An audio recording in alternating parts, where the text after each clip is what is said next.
Easy Southern style cornbread. Cornbread is one of the best things from the South if you make it right. In this foolproof method, you'll make it not only right, you'll make it one of the tastiest things ever. I will admit, this is almost a cake with the amount of sugar in it, slash honey, but I'm alright with that. I don't want a plain cornbread. I want some sweetness and some flavor. How do we make it? Glad you asked. We're about to. Just gotta, put some honey butter on this, which I'm also going to be showing you how to make. Mine is a little untraditional, and you will end up with a great thing. Maybe too much of a great thing. Just maybe. So we're going to start out by taking a skillet. Any pan will work. That is oven safe. You're going to put that in the oven. Now this is the trick. You want it to get hot while the oven is preheating. See, the oven's not even on. Now we're going to turn it to 425, I believe. Yeah, 425. You could go 400. My oven is a little bit lower, so I'm not going to do that. We're just going to crack 2 eggs into the bowl, wherever you want to. Just a bowl. I'm just, you can do the wet and dry batter separate, mix them together. I think that's wasteful and weird. So 2 eggs. I do know some people who just use 1 or who use 1 in an egg yolk. I just use 2. I don't find it changes anything. Now, buttermilk. This is one of my secret ingredients. You could just use normal milk, but you'd have to spike that with some vinegar and wait. This is thicker. This is creamier. It's a lot better. I recommend using buttermilk. If you don't have it, again, just a cup of milk, some vinegar. So, cup of buttermilk. We're going to whisk that together. You could put your honey in now. I prefer to put it at the end. I like honey in it. Yes. Why? I don't know. I just do.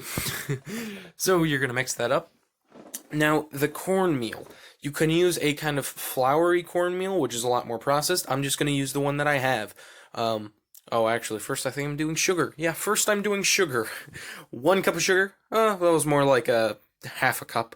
Half a cup of sugar in it. That will help. It will taste better. Honestly, it does. And sugar is actually a wet ingredient, so I don't know why I said cornmeal first. Mix your sugar with your stuff. So, I have seen recipes where you add melted brown butter, and that could be really good. I didn't have time to do that, plus I'm going to be dipping this in butter. I don't want too much. Now, cornmeal. I'm using a pretty stone ground one. I prefer to taste the corn kernels, kind of. You can, of course, use something lighter. I also use this bag because that's the only one that I have. The other one that I have, I don't really trust. I'm not super into it. 2 cups. 2 cups. Now, you could use a cup and flour, but I always find that I will overmix it and create gluten, and it will taste weird, so don't. A little bit of honey, and you're going to mix that up just to get everything started. It won't mix at first, and then it will. Just give it some time. Now, if you did want to, you can make corn dogs with these. You just dip a corn dog in it and deep fry it, but we're not going to do that. We're also going to add baking soda and baking powder.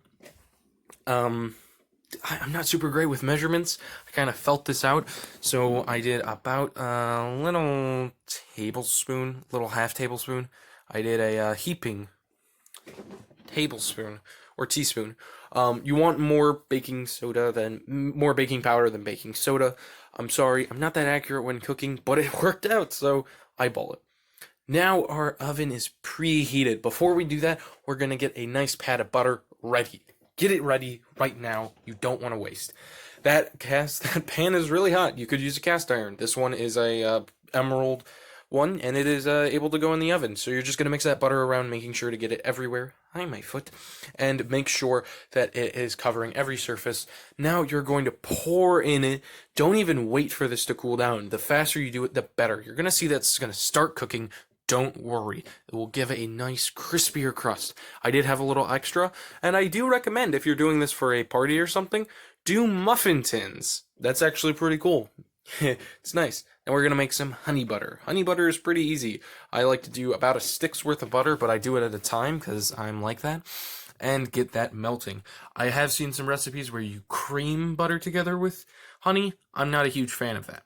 Mainly because it kind of always just makes kind of more butter for me to have, where I kind of like a syrup, more like honeyish, and more with melted butter. Of course, you can do whatever you want, but I like this to kind of be a sauce, and I accidentally started flipping my camera. I am so sorry.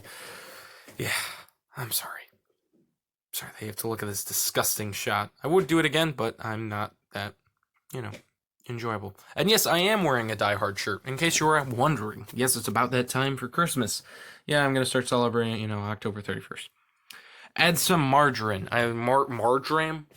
Kind of like southern oregano almost. You could also do sage. I don't have any. And I'm also going to do some thyme. I love thyme.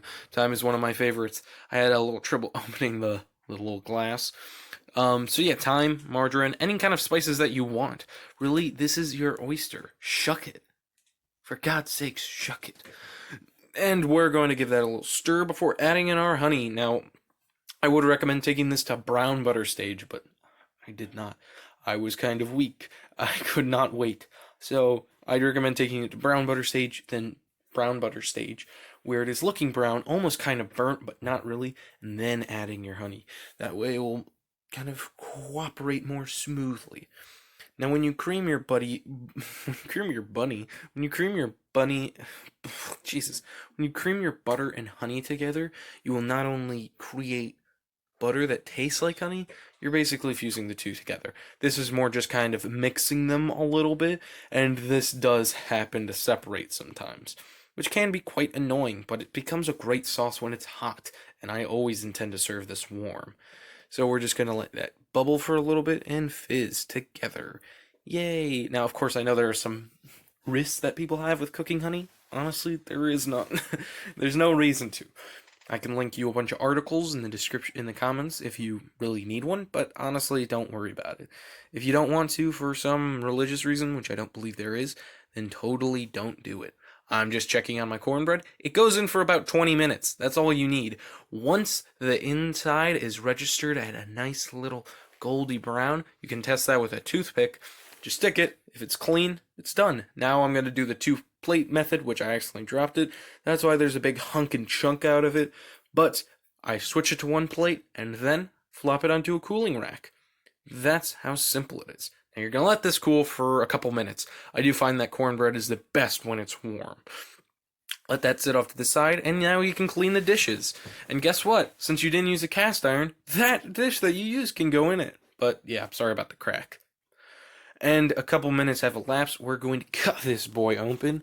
Oh man, it looks so good. And it tasted really great. Honestly, this is a recipe that I can totally recommend. It's foolproof. I'll try to leave measurements and stuff in the description, but I can't promise anything. Just transfer that to a plate and enjoy your amazing cornbread. I really think that this is one of the best things that I can do whenever I feel like it. I prefer it more sweet. Yes, that's because it's better when it's sweet. When it's all dry and stuff, it just isn't ending good. You can, of course, make this spicy. I know some people do jalapenos. I wouldn't recommend that, but the world is yours.